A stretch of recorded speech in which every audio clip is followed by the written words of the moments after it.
But you were saying like soulmates, if you really believe like, hey, there is one soul out there created for me that I'm meant to find, you know, and given the statistics that you just offered, you're probably not gonna find that person. If we're being real and keeping it 100, the odds of you running into that person, slim to none. And that could be exhausting, going your life, navigating your life.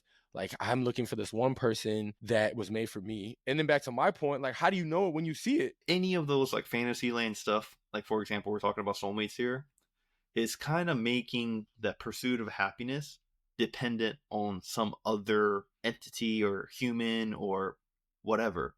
Like with just like responsibility in this today's age, how it's never your fault, it's always someone else's fault. Yeah. You're putting happiness, the responsibility for you to pursue your own happiness, onto someone else. And he said, oh, if I meet my soulmate, then I'll be happy. Yo, B, let's go. You may have seen the clip and maybe heard word of mouth, yet another podcast. Man, what could it be about? Is it truth or opinion? A couple of contradictions. We're here to challenge tradition and twist your vision. So we set on a mission to bring you rebel wisdom. Welcome back, Rebels. This is Rebel Wisdom. This week we're going to be talking about soulmates. I think that's going to be a fantastic topic for us. So as always, I'm Julian. This is Barry, and we just kind of like to get right into it. So in talking about soulmates, I'm sure there's a lot of varying opinions on the topic. Do soulmates really exist or not? I think the modern societal narrative will tell you that your soulmate is out there, but as we like to do, we're going to rebel against that and argue otherwise. So, in thinking about soulmates, I'm just going to put it out there that a soulmate is traditionally looked at, or maybe not traditionally, but in our modern day age, looked at as, that one person, more specifically, soul that exists out there on this planet that is, made for you. Which is why you always hear the term, I gotta find my soulmate, or my soulmate is out there somewhere. B, you got any? What do you think about this? What do you think about this modern notion of soulmates? Curious to hear. No, I think it's a lot of the things that we talk about on this podcast where there's a certain narrative that society, kind of, I don't want to say abides by, but, it's like the main narrative for that particular concept. And it just sounds so much better than the opposite, the counter argument to that.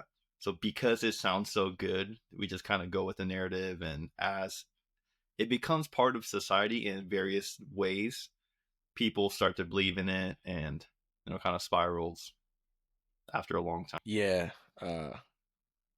that's a good point. And I know we looked it up a little bit, and I'm curious to see, or not see, rather, I'd be curious to know, like, what was the origin of soulmates? Like, what is soulmates derived from? Because in today's age, I think we hear of it a lot in, I don't want to say fiction, but like in like movies or literature. But I'd be curious to know if it has some religious historical context. And I know right before this, like we talked about one aspect that it might have been introduced like in Greek mythology. I don't know. Do you want to elaborate on that a little bit? Yeah, so I just looked up multiple articles about it. The common within those articles pointed to Greek mythology, but pulling up wiki for Soulmate, it kind of talks about, there's different origin stories, but we'll just go with the Greek mythology one, which were the most common within the 5-minute Google search I did. But Right. it talks about how initially, I think it was brought up by Plato, and he presented the idea that humans originally had like 4 arms and 4 legs, one head with 2 faces, right? So just kind of human times 2-ish right now. And Zeus, the lightning god, I think, right? He was like the leader of all the gods. He was kind of getting scared of how humans were getting, their powers and their abilities, and how they were getting better and better each day as society goes on. So he was scared of that power. So he literally cut that human in half, and now became the humans as we know today, with 2 arms and 2 legs and 1 face, but because that human was originally split, there was another human that initially shared the original soul that you guys had. So therefore, there is a soulmate that was once united, and now they're not. Now they're separated, and humans are going on a quest to find that soulmate. Find quite literally their other half. I see. I think Yeah. that's awesome because that makes for a fantastic story, right? Like, sounds dope. Do I believe that? Absolutely not. I think it's like Greek mythology for a reason. Um, but it's funny because stories like that, right? A great historical story, if you will, have like perpetuated through time, and now it's like, there are a lot of people that operate with that notion of, hey, there's somebody out there like made for me, created for me. Therefore, they're on these journeys to find their other half. And I'm gonna have to call cap on that. I think that is just not that's not like truth. And we can dive into it and elaborate some reasons why. So yeah, we just want to kind of starting painting the picture how we've kind of got to this narrative, or some stories that this narrative of soulmate originate from, to kind of lay a foundational context, I guess. So again, my opinion, I do not think soulmates exist. And I'll also say, I don't know, tell me if you've heard differently, but usually when I hear soulmates, it's in the context of like a romantic partner. Is that Yeah, no, does that absolutely. track to like what you've heard? I know we have talked about other ideas with soulmate, but besides our conversation, I've never heard anything different. It's always the romantic partner. Yeah. Yeah. Me too. Right. So I've usually only heard romantic partner. So obviously you're talking about soulmates. You're talking about like a relationship with someone, and to our point, usually a romantic relationship. Wait, hold on. Um. I just had an idea. Yeah. So, according to the Greek mythology tale, right? Yes. You used to be one human, Yes. which I'm gonna just go ahead and say it. We might get canceled on this episode, but humans generally only have one sex per person. Like, you can be a dude or a girl, right? mm. So as you split that body and you become two different people, you're still both dudes or both girls. So romantically speaking, that is definitely not true because you're looking for the opposite sex usually, right? In our traditional romance sense. So that's quite literally impossible. But Debunking the Greek mythology here. I don't know. Maybe as generations That comes on, yeah, maybe they use male to male split. They have their kids, and you have a male and a female, and maybe there could be a soulmate. I'm not sure. Well, yeah. I just thought funny. I just thought it was funny. No, that is funny, and that also makes me think. I think there are two camps. I mean, there's probably more, but I think there's two general camps of people that think of how humans became to be.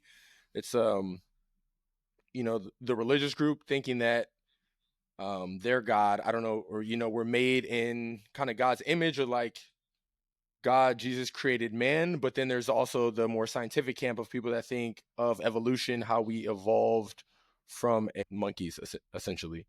Um, and in both of those theories, that doesn't account for this four-armed, two-headed mythological creature that was split. So that also kind of goes against that story.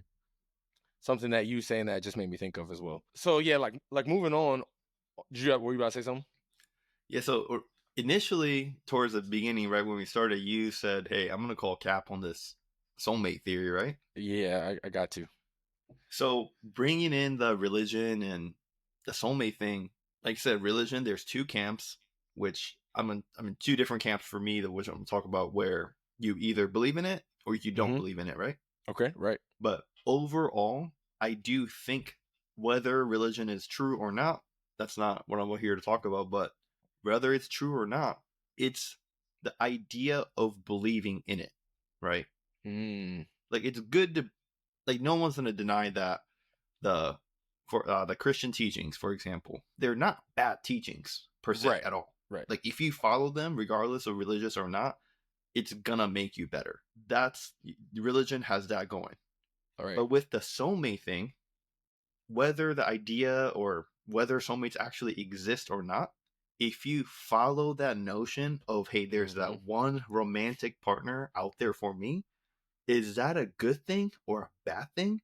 And I think it's a bad thing Mm. because you are limiting so much things, like potentially that could have worked out, but because they weren't their soulmates, or I Right. don't know how people perceive it, as like, oh, because they're not, what's those like star things? Like, I know I'm a Libra. Oh yeah, Like, yeah. Like you're oh my God, not star sign. You're yeah, you know what I'm talking about. this is gonna piss me off. Uh yeah, it'll come to me.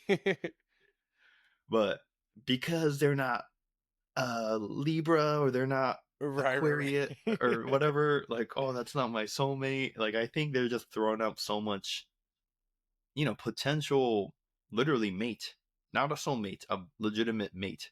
Hmm.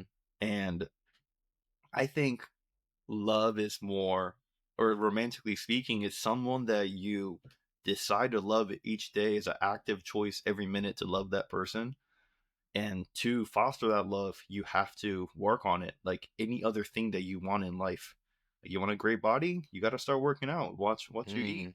You want to find love, you got to start talking to people and care for them, and act as one. So I think the whole general narrative of a soulmate, it sounds good again, but it might do more harm than good for certain type of people that believe in it maybe a little too much. And to elaborate on that, kind of building relationships. I mean, you're saying it, but there's so many components that go into a relationship that require work and that both people need to pour into to kind of develop a relationship. Like you don't meet someone in a one day or a week, you're like, you know what? Yep, this person's for me. Like this, I deem you my best friend, or I deem you my spouse. Like that's gonna happen over a long period of time. So I'd be curious to Mhm. ask these, soulmate believers, when you meet your soulmate, like how do you know? Like, do you walk past them on the street and then you like radiate, or is it like a pheromone? Like, how would you know that this person is your soulmate? Even that to deem like, okay, this, like I've gotten to know this person, they're my soulmate. I would assume that would also take a long period of time. And over that period of time, while you're evaluating if they're your soulmate, you're going to be putting in work in that relationship. You're still going to be Mhm. like working to learn each other, trying to make yourself better. Like all the things that a general relationship would take, I feel like you would need to kind of go through those steps to figure out if someone's your soulmate. Or maybe not, I just my question would be like, how would that person know they're your soulmate? Because some of the foundational principles of a relationship, not even just romantic, but are like respect, trust, like you have to generally like care for the person. There's probably got to be some type of compatibility. So do those, like if you're somebody's soulmate, like what if you're not, again, I'll stick with romantically for now. What if you're not physically attracted to that person? What if they have complete different interests? But you're like, oh no, they're my soulmate. So like I'm gonna look past all that and we're gonna make this work. Right. So or is all those things implied within a soulmate? Like because they're your soulmate, they check the box of same interest, physically attracted. You know what I mean? Like I, But I don't I think need. that's a good, like, you don't, like, when you look for a romantic partner, or like in a partnership sense, you don't necessarily want, I don't know, maybe this goes against the notion too, but a lot of people are like, oh, like, we gotta have the same interests, we gotta, Mm-hmm. do all this stuff that's similar. I don't think it's true. Like, Yeah, my not wife and not I, completely. we share we share the overall, like, our goals and wants, the big picture stuff. But for the little nitty gritty, like, we don't have the same hobbies. Like, we Yeah, have sure. some.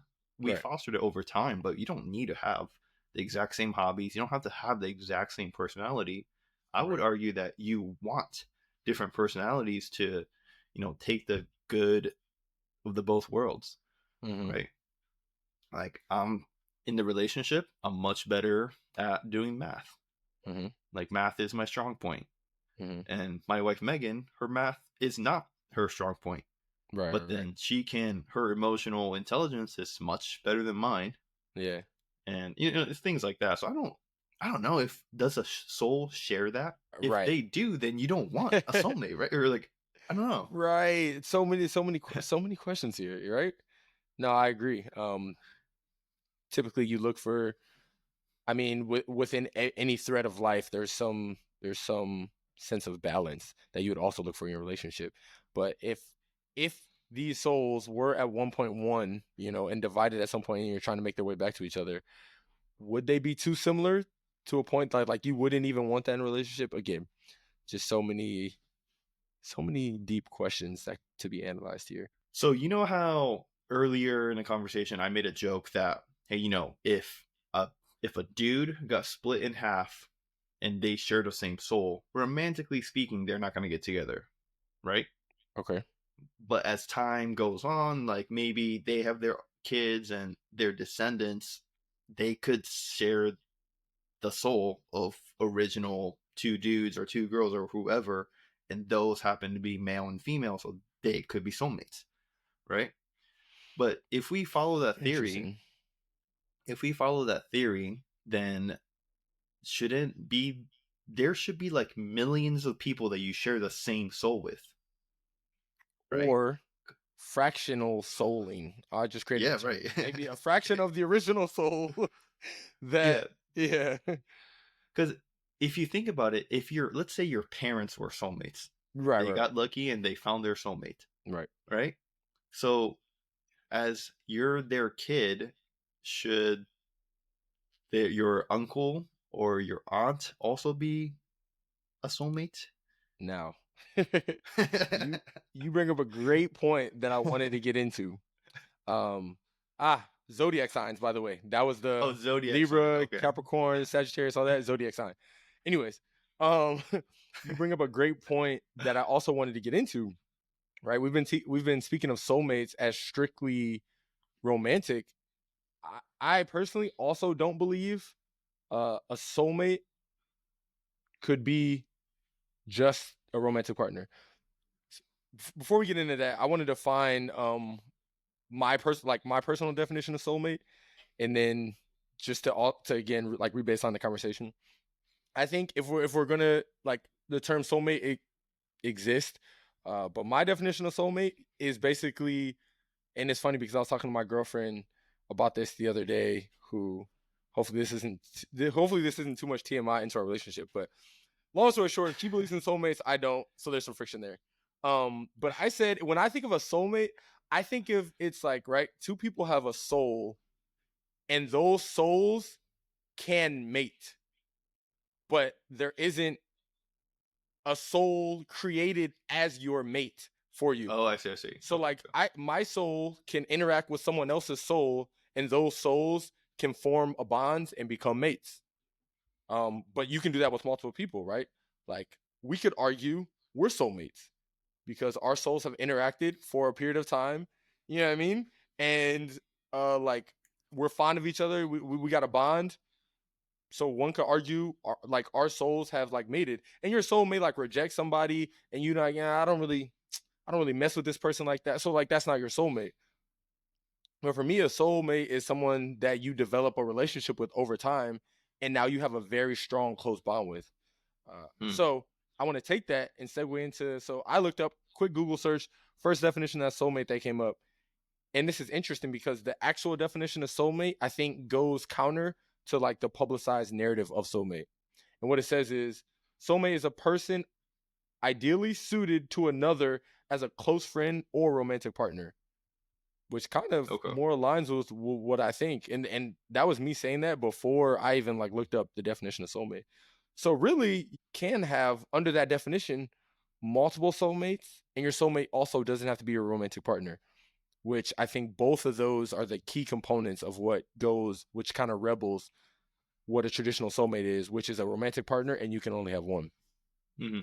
So I think that's super interesting, and definitely wanted to throw that out there. That to your point of like what you just depicted, I think you absolutely can have more than one soulmate. Mm-hmm. Which then it gets funny because like a person you might deem your soulmate, it's like, oh well, if I'm your soulmate, like you can't have more than one soulmate. It's kind of like the best friend theory. Like you can only have one best friend Sure, by mean, definition, but that is yeah, true. by but yeah. definition, you can only have one best friend. Yeah, I guess that was more like definitional because best implies there's only one. I think I have a few best friends, but yeah, I think No, that makes sense. yeah, you know what I mean. I think you absolutely can have more than one soulmate. So to your point, like, could your uncle like be your soulmate?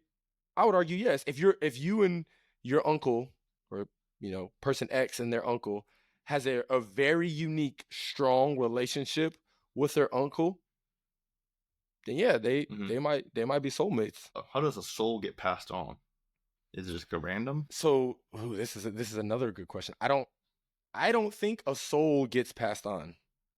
I think no, I take that back. So I guess this would go into the reincarnation conversation. Like, what are your beliefs when a person dies? Dude, I don't know. I mean, Yeah, to be on that's fair. This is a complex.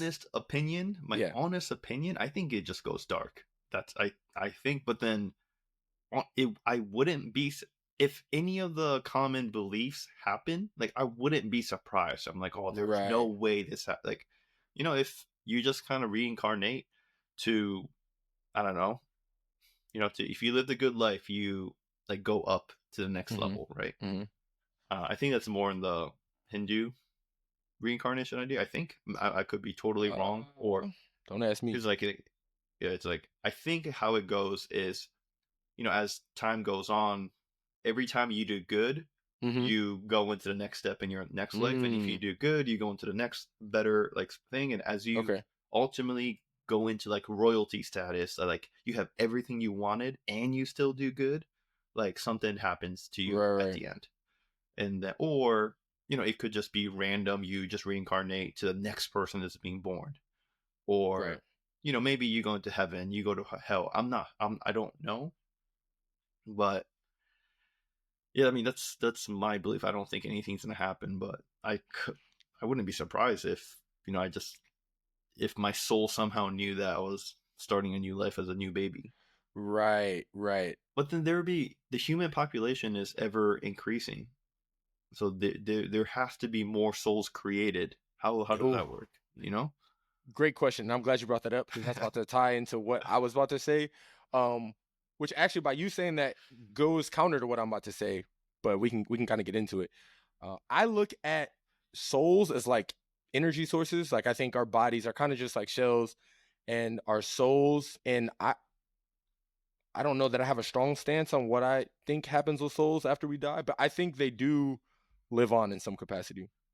And I look at it as energy, which can be created or destroyed, but can be like converted. Like, you can like harness energy, but you can't like create energy out of nothing. But if that is the case, because like energy, right? There's a finite amount of energy like in a system, and again, you can't like create or destroy it, but you can like convert it. If there's a finite amount of souls, correct, how could the population of humans or increase? But on that note, though, our souls, this is if we're just saying souls are just confined to humans. Because if like animals have souls, maybe the human population is increasing, but I don't know, there's some flamingo population is decreasing, and it like offsets, right? There's all these, you know what I mean? And it's like, So damn, I was a freaking armadillo in my past life. right. So I do think, yeah, I don't. I look at souls like that as like it's energy. So I think it Mhm. is being transferred or passed in some sense. I just I don't know how, or but I'd like to believe, and I have to wrestle with that belief of my own even, and do some like deep diving on that as well, so I can get a better understanding because I don't think I have a true understanding on that. Like, it's an underdeveloped thought for me, but yeah, I think Mhm. I don't. Because again, I don't think it's just the energy is just destroyed. I think it's transferred somehow. The one cool thing I do think for soulmates is the idea that you know there's 7 billion people on Earth, right? Right. Or I don't know, it could be more or less. That's what I Roughly. originally thought. And the idea is that the soulmate eventually shows up in your life, right? Out of Right. the 7 billion people, I probably only met, I don't know, a handful of people Yeah. out of that 7 billion. But then the chances of you guys interacting, statistically speaking, is near zero. But the soulmate portion kind of brings you guys together in the same life, not just like, not the random dude or girl that I talked at a bar for literally 2 seconds. So they'll say, "Excuse me," right? But Right. then brings you into your life.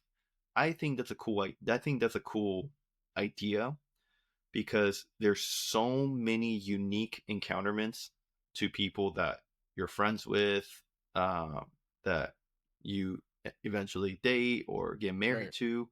Like if something were to change, you would have never met that person ever. Yep.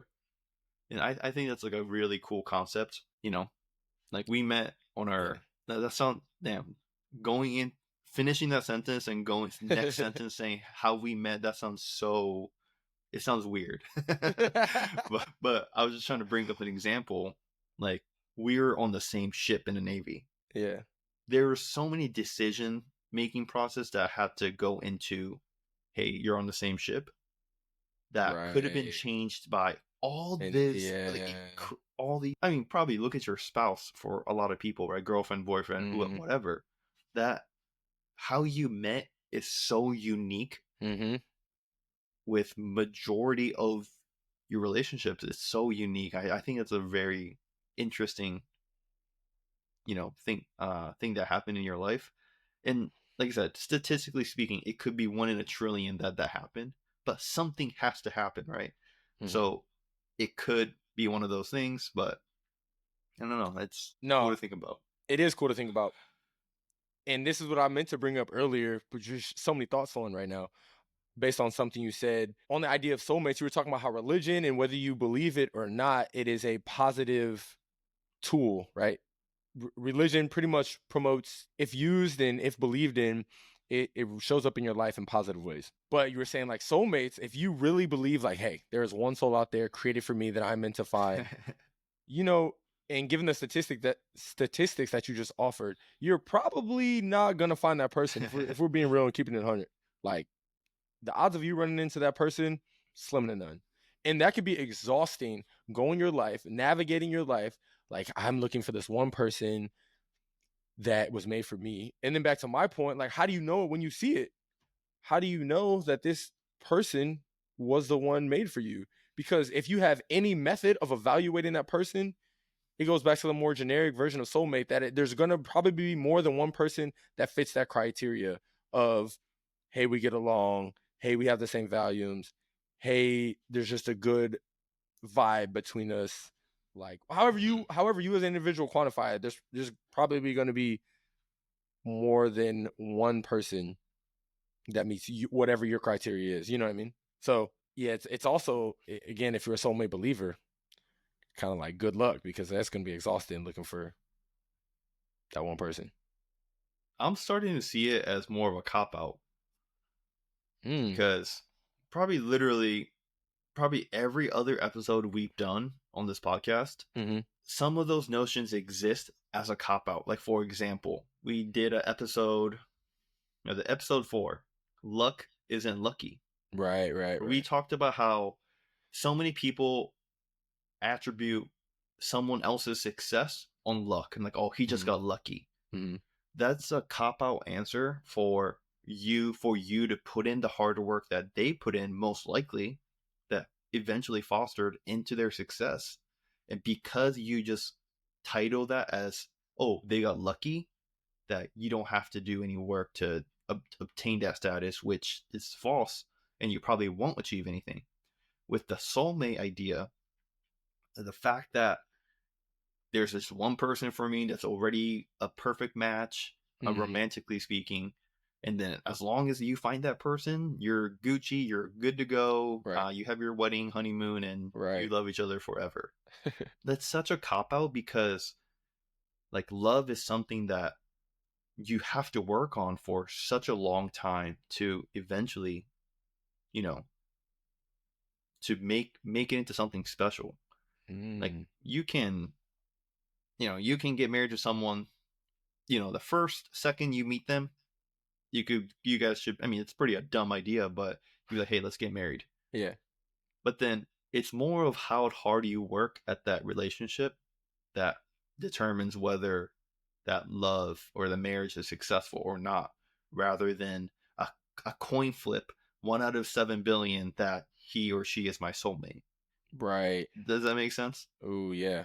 So, so there's there's so many ideas and beliefs and notions in modern society that kind of attributes to them, people that believe in it, that they're like, hey, this is an easier, more convenient, sounds good idea that I believe, and I don't have to put in the work to achieve that desired state. Which I think is dumb because it makes it harder on them though. Yeah, that's Yeah. Like it's literally going to be harder for you to find your person. It's like, yeah, I don't know. You see a lot of social media stuff, and I'm sure it's amplified. I'm sure this is not the majority of females. And I'm only saying females because I'm only looking at it from a guy's point of view. But, there's so many people that's like, oh, my man has to be under 30. He has to be 6'4". He has to be making $400,000. And when he comes home, he has to love me and make food, clean up the house, and all this stuff. Yeah. And then I'm just like, okay, if that population of that what you just mentioned is probably like 0.0000001% of the population, bro, there's probably like a handful of them in life, right? Or in the world. Yeah. And sure, let's say you find that person, right? Let's say you do. From their point of view, like, what do you have to offer? What do you? Yeah. Like, that's like, And that's so. I would argue that's not even a soulmate. That's just like, oh, I like these things. I like a guy that's, bro. Have you been hearing that trend that's going around? The girl, she was like, I want a guy that's 6'5", blue eyes, trust fund, something. It's like a song out of it now. Oh, I gotta send it to you. But yeah, there's literally a girl that like jokingly in an interview or something said, they're like, oh, what are you looking for? And she was like, I want a guy that's 6'5", blue eyes, trust fund. And there was one more that I can't remember. And so another podcast I listened to, they took that because it was like circulating the media. And they were like, all right, like if you actually wanted a guy that was 6'5", blue eyes, works in finance, that's what it was, 6'5", blue eyes, finance, trust fund. And they made it like a little remix. The population of people that are 6'5" and have blue eyes and work in finance and have a trust fund, it was like 0.002. They did like a quick mathematical breakdown of the population. And it's like, dude, you're not like, it's unrealistic. And again, even that is not necessarily your soulmate. That's just like things you like. Those are like surface level ones. That's so sad because like you can claim that as your fantasy, right? Yeah. And realistically speaking, you're not going to end up with that fantasy person. Right. So now your next, or like whoever she ends up with being, like they're going to be not that person. Not that. It's kind of sad. It's like sad. Like you're always going to be below that fantasy. I mean, hey, your fantasy. Yeah. And then I would have a question, right? Is your soulmate all encompassing, or is there soulmates for category? Like, do you have a person out there that's for you as a romantic partner? Do you have a person out there that's for you as a best friend? Like, do you know what I mean? Like, can you categorize a soulmate? And I'm having again another sub thought I'm having to what you said earlier about the trickle down of soulmates. If your soul is derived from your parents, like, are your parents automatically your soulmates because like they created you? Like some people have terrible relationships with their parents, don't like their parents, just want to like their parents, but just naturally don't get along with their parents. You know what I mean? There's so many, again, categories of relationships from a parental perspective. But like, yeah, you know what I mean? That's kind of interesting to think about too, that I also never really thought about. I mean, my cop-out answer is that I don't believe in soulmates. Right. I mean, probably similar to yours, how your girlfriend doesn't believe in soulmates or believes in soulmates, and you probably don't. And, if my wife, hopefully she hears it because I've been asking her to listen to each podcast episode. But, she's probably not going to like that. I don't believe in the soulmate idea. But yeah, I don't. Because I don't believe in it, like all these hypotheticals, I don't know. Right. It could. And that's another like the way you let's say like what you said is true, right? And the what you said is true, and the notion around society is true, that Mhm. there's soulmates. There could be a lot of people. Let's say, for example, there's one for romantic partners that Yeah. everyone kind of refers to, but there's one for this and that, Right. whatever, Right. right? But what your soul is something that's inside you. Mhm. And just like how you go through human growth, I feel like your soul also goes through some kind of development and uh, growth stage as they're part of you. Mhm. And if you think about it like that, you could be soulmates. But what if, as a soul, was like a one person when you were 20 years ago, but now you're a completely different person because all the life things that you've been through, and it's kind of, I feel like it's kind of naive to think that a soul is something that never changes inside your body. Therefore, the other Mhm. person's soul is always that, one with no change whatsoever. It's Right. always stagnant. And I don't know. I don't, if the souls exist, that's more unlikely to me than anything. I'll take it one step further. You said like if a soul changes over 20 years, again, assuming that souls are I guess you would have to have this assumption, which wouldn't be fair for you because you believe it's like souls cease to exist after you die. But if souls transcend time and a soul is transferred either Mm-hmm. from life to life, generations, or even animals, whatever. Also, It's I don't know if there's amplified. a difference between spirits and souls. But Oh anyways, God. yeah, I'm not even going to that. But if a spirit is like transcending time, so you can say over a decade, century, millennia, a soul is going to experience so much that you would have to assume that it's molded, it changes to your point, Mhm. right? Like a soul isn't going to be the same. So if your souls were meant for each other at one point in time, and you fast forward to X period of time in the future, are those souls still the same in the sense that they attract to that other soul in the same way that it desires that soul? Probably not. So now I'm sure there's some baseline essence to a soul that never changes. Like us as people, we have our personalities, like who we are at our core is probably once we become a consciously developed human, like I don't know, adolescence, whatever, you kind of start to get a sense of who you are. From that point through the rest of your life, like you're gonna undergo a bunch of changes. You're gonna have experiences that grow you and develop you. But at your core, you're still like who you are. Now I'm sure it's Mhm. the same. If I had to predict for a soul, like the essence of that soul is going to be the same forever, but large in part it's going to undergo change and it's going to mold and it's going to have transformations that dictate what it's attracted to. So I kind of agree with you. Um, and in all these conversations, we like to, I always think it's good to bring up the counterpoints and the other side. So I do want to offer something from a book that I read a while ago called Only Love is Real, A Story of Soulmates Reunited. Mhm. Um, and it was kind of advocating for soulmates, basically. It's a book on like soulmates, but from a more scientific point of view, which I would love to have someone who's like career is in the study of soulmates or whose profession it is to talk on these things. I mean, it would be great to have on a lot of things we talk about.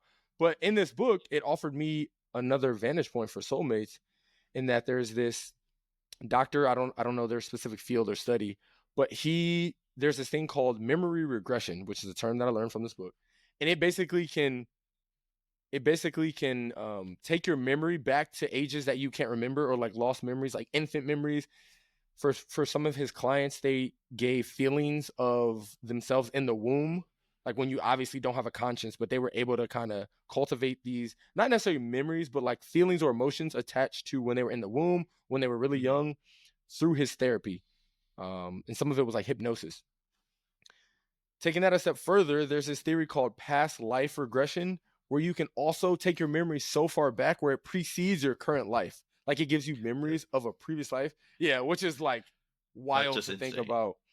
about. Under like hypnosis, like you're in a hypnotic state, and he can again bring out these like flashes or memories or like just fractions of these old clearly lost, like it was before you were even like this lifetime. And I was just like, man, that is insane. But this is like he has a profession in this. So it just kind of goes to him talking about like the journey through his clients or whatever. And then being able, like, these people were having memories and were able to articulate connections with people from past lives, and he was trying to help them develop these like connections, or maybe even like find out in the world like who these people were. And in one case, like, a girl came to find out like her and her mom had been bonded in previous lives, and I thought that was cool. But like they proved that, you know, his mom were, or her, I forget the gender of whoever the client was, but were soulmates. So that also speaks to the point of Oh, interesting. Okay. maybe your soulmate isn't romantic, but again, counter to what we've been saying this whole time, maybe you do. Maybe there is one soulmate that you have like throughout time. Again, What's this so just book called? yeah, I was about to say, just an interesting book. I still don't believe in that concept of a soulmate. Like, you have one soulmate, but it's called Only Love Is Real: A Story of Soulmates Reunited. It's by Brian. Interesting. Yeah. So I was like, it just gave me kind of a lot to chew on the topic of soulmates. But yeah, I was like, memory regression and past life regression. And again, you have to. It usually happens when you're in a hypnotic state. So like he's literally hypnotizing you to give you access to these previous memories. And I was like, man, that's some wild stuff. Even I wanna go through the hypnosis. Dude, I know right? I know you went through something. Well, not Well, you. no. But like, I guest was speaker, right? Yeah, which was pretty cool. If nobody's ever seen like a hypnosis show, it's pretty cool to see. And it's not that deep. It's like the dude will hypnotize some people and have them like turn in a circle 3 times, and like the people respond because they're under his spell. But it was super cool to see, because I didn't even believe in that before that show. And one of my friends who I know wasn't like a hired actor got hypnotized, and that's when I was like, okay, no, you can manipulate somebody's mind. Like, this is real. I have to go through it firsthand. I just Yeah, something that No, that's fair. So yeah, man, I don't think soulmates, like a 1-for-1 match, I don't think it's a thing. It's just, there's just so many references for soulmates in everything we encounter. I feel like, you know, or you said shoot, in episode, I want to say episode 10, books versus movies, you talked about how your favorite movie genre was it rom-com, Yeah, romantic comedy? yeah, it's up there for sure. Right, especially in the romance movies and books type of thing. The idea of soulmate is so prevalent. Oh yeah. And yeah, it's just in like a fantasized fantasy land. It's just like one of those things that just always sounds good. And I mean, you know my take on it. I really dislike those like fantasy stuff, because you kind of almost forget about reality. And like the whole finding a soulmate thing, you know, ultimately you're trying to be happy, right? Right. Like, people are pursuing happiness, and I think that's one of people's like just rights that they have as a human. I don't believe in, oh, you have a right to this or that. Like, no, you really don't. That's not a right. But the one thing I really truly do believe in is for the human to, you know, pursue happiness. That is a fundamental given right. Yeah. As like a privilege of you being born as a human out of anything. Right. I do believe in that. And I think the pursuit of happiness is just so powerful because it's so unique to humans. And with the whole, anything that goes like any of those like Fantasyland stuff, like for example, we're talking about soulmates here, is kind of making the pursuit of happiness dependent on some other entity or human or whatever. Like, with just like responsibility in this today's age, how it's never your fault, it's always someone else's fault. Yeah. You're putting happiness the responsibility for you to pursue your own happiness onto someone else. And he said, "Oh, if I meet my soulmate, then I'll be happy." And I just that's just such a like it's like poison. It's like a disease in your head, I feel like, because you are literally like limiting your ability to do what's right. For you should be the one that's finding your happiness, right? Yeah, I'm sorry. I'm just kind of going on a tangent, but No, bro, this is honestly gold. What you're saying is so profound. yeah. But the happiness really comes truly within you. It's like another those fantasyland stuff that people are like, "Oh, if I get to this state, Mm-hmm. if I become a millionaire, then I'll be happy." But it's never that end state that makes you really happy. Yeah. Is you have for you to be truly happy, you have to enjoy the journey, and you have to be happy with where you're at right now. You have to find happiness where you can. And that's my like deepest reasons why I hate things like this, that kind of you forego that responsibility that you have on Wow. yourself onto outside entities. Yeah. I love how you broke that That down. I also just also read a separate book recently that talked about happiness in relationships, and people are like, "Oh, when I get married, I'll be happy." yeah, That's like a fallacy for you, the exact reason you said. Like, you're the only one responsible for your happiness. Someone can contribute to your happiness, but you're overall responsible for your happiness. And I think that's tied together, because if you are someone that looks for a relationship, I mean, who doesn't want to be happy in a relationship, right? If you look to a relationship for happiness, there's a fine line. You should expect happiness from your relationship, but you shouldn't rely on your happiness from your relationship, which is basically what you were saying. And then where that correlates to the soulmate piece is because you're looking for a soulmate for a relationship, and then looking for your relationship for happiness.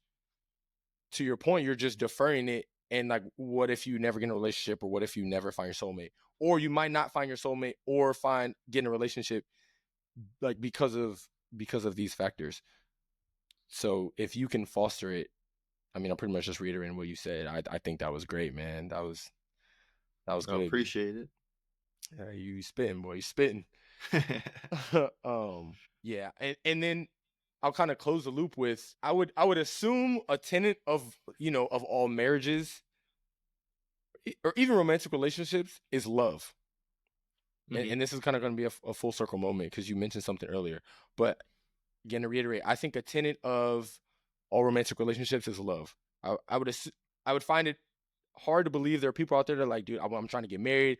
Like, I'm trying to find my spouse, my person, but I don't need to be in love with them. Like, I'm just trying to be with this person. Okay, maybe they're an anomaly. But again, with the assumption that people are like looking for love, then you ask, what is love? So you said earlier, like, you think love is a choice, I think you said. Oh, And absolutely. I too think I think love is work. Like, it's something you make a conscious effort for every day. But some people think love is like an emotion or a feeling, and you do, quote unquote, fall in love with someone. But that falling in love, if we harp on that falling point, like, that is the work, the choice every day that you're continuing, like, gives that feeling of like, I am getting deeper in this thing, i.e. falling, because you're constantly putting in this work. It's not, I met this person and I feel like I'm in love with them. I just don't think it works like that. Mm-hmm. And again, It's to more. put, yeah. Oh, go ahead. Go ahead. No, I was gonna say, to put the nail in the coffin on the debunking the modern day soulmate. If love is continual work, it's not this artificial thing that just pre-exists out there. Like, you're fostering the environment for love, and then you're working towards it every day. It's a continual process. That's really what I'm saying, which is not a soulmate. Just yeah, you said it on the last episode for Side Hustle. It's and I 100% on your side.